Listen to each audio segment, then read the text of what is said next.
Hello everyone, कैसे हैं आप सब। एग्जाम ट्रिक्स में आपका स्वागत है। एयरपोर्ट अथॉरिटी ऑफ इंडिया ने अपनी वैकेंसी निकाली है। देखो भाई, इसके बारे में मैं आपको डिटेल बताऊंगा, पूरी जानकारी दूंगा। एयरपोर्ट अथॉरिटी ऑफ इंडिया एक मिनी रत्ना कंपनी है, जूनियर एग्जीक्यूटिव की पोस्ट के लिए निकली है, एयर ट्रैफिक कंट्रोल के लिए, राइट। इसमें से कुछ इन्फॉर्मेशन ये है कि इसने जो वैकेंसी निकाली है, interested with the responsibility of creating, upgrading, maintaining and managing civil aviation infrastructure both on the ground and air space in the country. दोनों लेवल पर आप ग्राउंड एंड एयर स्पेस में भी आपको ये सारी चीज़ें करनी होगी, में रिस्पॉन्सिबिलिटी लेनी होगी, ठीक है। यहाँ पर जो नंबर ऑफ वैकेंसी है टोटल 309 है, 309 वैकेंसी है। अनरिजर्व में 125 है, ईडब्ल्यूएस में 30 है, ओबीसी जो नॉन क्रीमिलियर में आते हैं उनके लिए 72 है, एससी में 55, एसटी में 27। ध्यान देने की बात यह है कि पीडब्ल्यूडी कैंडिडेट हैं उनके लिए 7 वैकेंसी निकली है जो सी कैटेगरी में, और सी कैटेगरी यहाँ पर दिया है जो एसिड अटैक हैं, विक्टिम एसिड अटैक वाले विक्टिम हैं जिनकी subject to medical standard requirement for ATC license and without major restriction on the muscle movement, right. Educational qualification की बात करूं तो full time regular bachelor degree of the 3 year in science, science मतलब bachelor in science, BSc जिसको बोलते हैं, with physics and mathematics होना चाहिए। अथवा इसके अलावा या तो आपका full time regular bachelor degree in engineering होना चाहिए, बीई होना चाहिए, अथवा बीई बीटेक, इन्हीं डिसिप्लिन में कोई सी भी ब्रांच चलेगी। Physics and mathematics should be one subject in any one of the semester curriculum, वो तो होती ही है, इसलिए कोई सी भी ब्रांच आपको बोला गया है। The candidate shall have minimum proficiency in both spoken and written English at a level of 10+2, यानी 10th 12th लेवल पर अगर आपने पास करी है तो वो चीज़ें मस्ट है।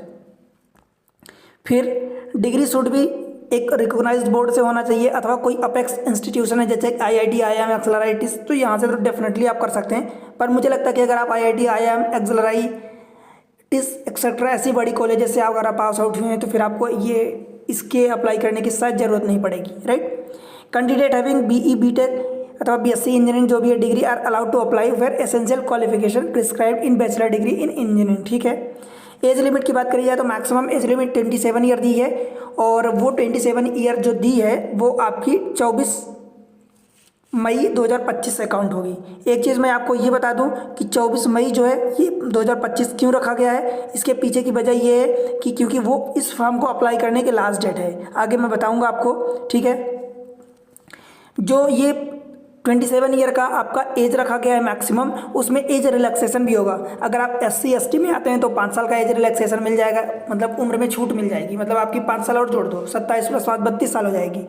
ओबीसी नॉन क्रीमिलियर में आते हैं तो 27 + 3 साल हो जाएगी, मतलब 3 साल का छूट मिल जाएगा, यानी 30 साल आपका हो जाएगा। अगर पीडब्ल्यूडी कैंडिडेट है तो 10 साल मिल जाएगा, और अगर आपकी कैटेगरी भी लगती है तो 10 साल प्लस कैटेगरी यानी 3 साल अथवा 5 साल लग जाएगा, ठीक है। एक्स सर्विस मैन है जो भी है तो उसके अकॉर्डिंग आप रीड करें, 5 साल का उसमें भी मिल जाता है। Upper age limit is relaxable by maximum 10 year by the candidate who are regular service of AI, airport authority of India में जो रेगुलर सर्विस में है उनको 10 साल का छूट मिल जाएगा।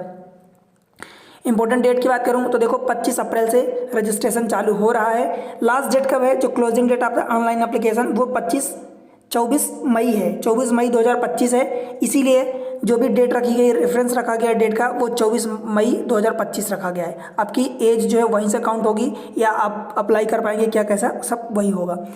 पे स्केल की बात करी जाए तो जूनियर एग्जीक्यूटिव में ग्रुप बी की E1 लेवल पर आपकी रहेगी 40,000 से आपकी 1,40,000 तक रहेगी। उसके साथ साथ इमोलमेंट्स मिलेगा। इमोलमेंट्स में जैसे कि बेसिक पे के साथ साथ डियरनेस अलाउंस, डीए, पर्क्स जो होता है 35% ऑफ द बेसिक पे, एचआरए एंड अदर बेनिफिट्स, सब कुछ जिसमें CPF, gratuity, social security scheme, medical benefit etcetera बहुत सारे होते हैं। तो आने एंड अराउंड आप समझो कि अप्रॉक्सीमेट सीटीसी आपकी जाने वाली लगभग 13 लाख रुपए पर ईयर, ठीक है। कुछ इंपॉर्टेंट इंस्ट्रक्शन की बात करूं तो केवल ध्यान रहे इसमें इंडियन सिटीजन ही अप्लाई कर सकते हैं, जो एलिजिबिलिटी क्राइटेरिया को फुलफिल कर रहे हैं तो इंडियन सिटीजन ही अप्लाई कर सकते हैं, नेपाल भूटान वाले नहीं अप्लाई कर सकते।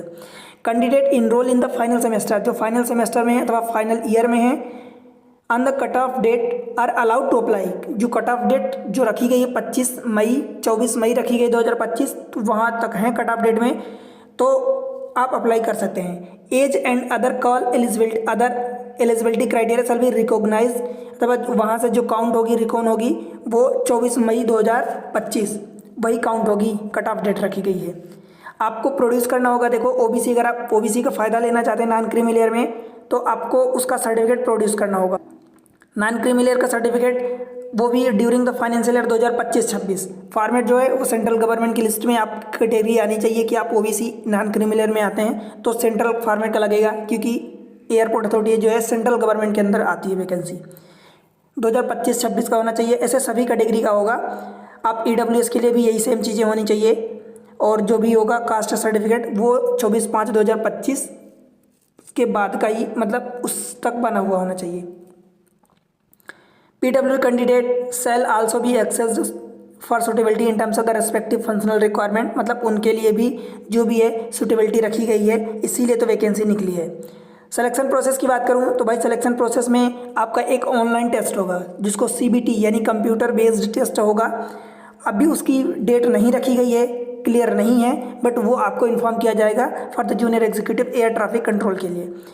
देयर विल भी उसमें कोई नेगेटिव मार्किंग नहीं होने वाली फॉर द रॉन्ग आंसर। जो आप MCQ करोगे उसमें रॉन्ग होगा तो उसकी नेगेटिव मार्किंग नहीं होगी, जो करेक्ट होगा उसी के आपको नंबर मिलेंगे।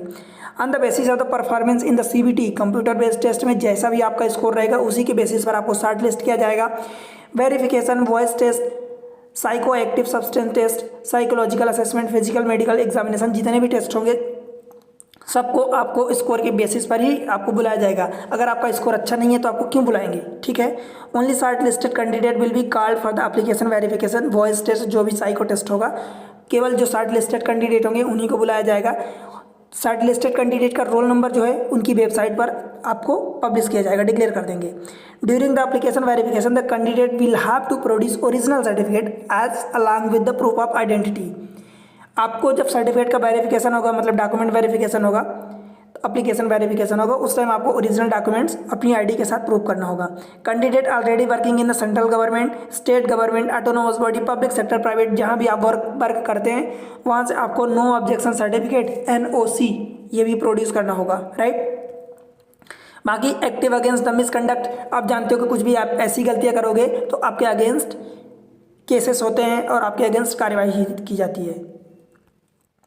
अप्लाई कैसे करोगे, तो देखो सबसे पहले तो आप ये इंश्योर कर लो कि आप एलिजिबिलिटी जो कंडीशन है, क्राइटेरिया है, उसको फुलफिल कर रहे हैं। Candidate are required to apply online through the link available in the website, और वो लिंक है आपकी www.aai.aero, अथवा उस पर जो जाएंगे तो वहाँ पर करियर नाम का एक पोर्टल दिखेगा, तो वहाँ से आप अप्लाई कर पाएंगे।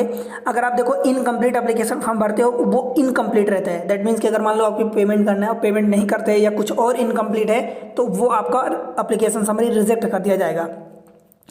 उसके लिए आपको एक फॉर्म भरने के लिए एक वैलिड ईमेल आईडी होनी चाहिए, मोबाइल नंबर होना चाहिए पर्सनल, और वो थ्रू आउट द प्रोसेस जब तक चलेगी एक्टिव होना चाहिए, मतलब चालू होना चाहिए, right. Before starting to fulfil the online application आपको ईमेल आईडी खुद की होनी चाहिए। Scan copy of the latest passport size, जो 3 महीने से ज़्यादा ओल्ड नहीं होना चाहिए, 3 महीने के अंदर की होनी चाहिए। ऑल रिलेवेंट डॉक्यूमेंट्स आपको प्रोड्यूस करना होगा, educational qualification, caste certificate, EWS certificate, experience certificate, disability certificate, discharge certificate, जो भी लगेगा वो आपको प्रोड्यूस करना होगा। इंस्ट्रक्शन में बात करूँ तो देखो फोटो लगेगी, तो फोटो JPG फॉर्मेट में 3 साल से पुरानी नहीं होनी चाहिए, आप ये देख लो। स्कैन सिग्नेचर लगेगी, राइट। उसके अलावा एप्लीकेशन फ़ी कितने लगेगी और मोड कौन सा होगा, तो देखो एप्लीकेशन फ़ी केवल ऑनलाइन आप पेमेंट कराओगे, ऑनलाइन ही फॉर्म भरा जाएगा। 1000 रुपये आपकी एप्लीकेशन फ़ी लगने वाली है सभी कैटेगरी के लिए, कुछ कैटेगरी को छोड़ के, जिसमें से GST भी शामिल होगा, मतलब 1000 के ऊपर आपका नहीं लगेगा। ऑनलाइन अप्लाई कर सकते हो। SC ST जो PWD कैंडिडेट हैं और फीमेल जो हैं, जो SC ST candidate, PWD candidate, apprenticeship who have successfully completed 1 year apprenticeship training, जो 1 साल की ट्रेनिंग कंप्लीट किए हैं, अथवा फीमेल कैंडिडेट सभी कैटेगरी की, उनको कोई फ़ी नहीं लगेगा। बाकी अदर जो जनरल OBC बचे इन सबको पेमेंट लगने वाला है EWS, ठीक है, 1000 रुपये। जनरल इंस्ट्रक्शन बाकी चीज़ें आप जानते हो कि फॉर्म भरना है, राइट, ये चीज़ें हैं। देखो अब आपके लिए सुझाव ये है कि जो इसका MCQ पेपर होगा CBT कंप्यूटर बेस्ड टेस्ट होगा, उसमें मैथ रीजनिंग डेफिनेटली पूछी जाएगी और उसका वेटेज अच्छा खासा रहता है और उसी के बेसिस पर आपका सिलेक्शन होगा। इसी चैनल पर एग्जाम ट्रिक्स पर आपको मैथमेटिक्स एंड रीजनिंग के बहुत अच्छे तरीके से सिंपल भाषा में समझाया गया है। वीडियो अवेलेबल है, सेपरेट प्लेलिस्ट बनी है, जाके उसका फायदा उठाओ और ऐसे इन्फॉर्मेटिव वीडियो के लिए वीडियो को लाइक करके चैनल को सब्सक्राइब कर लें और एक प्यारा सा कमेंट्स मेंशन करें और बताएं। और जो भी मैथमेटिक्स रीजनिंग के वीडियो अवेलेबल हैं, सब कुछ अवेलेबल है, ठीक है, तो आप उसका फ़ायदा उठाएं और बताएं कमेंट सेक्शन में, ठीक है। चलो बाय बाय।